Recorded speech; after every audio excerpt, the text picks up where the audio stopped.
Congratulations. No, this is the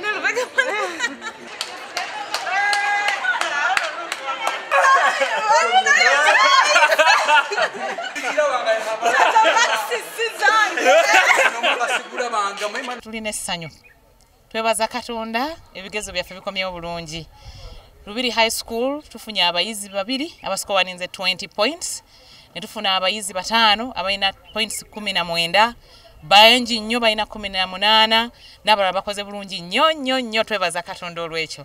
Abasomesa baffe bakoze n'amaanyi nnyo twebaza n'abayizi nabo babadde bayizi balungi nga bawuliriza nnyo bye tubasomesa ate ne babikwata bulungi n'abazadde okutwaliza awamu babadde batuwagira mu nkola zonna.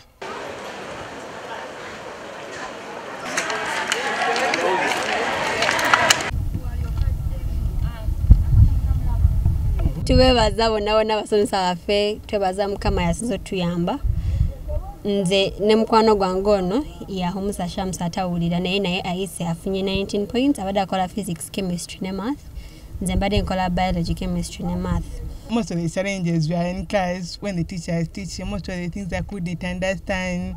Now, so I don't know, but as you can see, she was my friend. She helped me a lot in chemistry. And I pass it out to thank her a lot. Naye Katonda n'atuyamba netumuza mu ssomero mu ngeri ya Katonda ndowooza kuba byonna bya Katonda tera asobola kugamba nti omwana ono akola ati akola. There is nothing special for what we have been doing to her. Tuli mu kusanyuka olaba abaana baffe ba senior 6 omwaka ogwedde okubanga bakoze bulungi nnyo.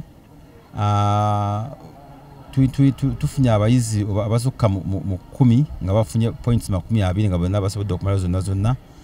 Abaana baffe bangi nnyo bakoze bulungi basoze kukola amasomo ga science naye n'aba arts nabo bakoze bulungi.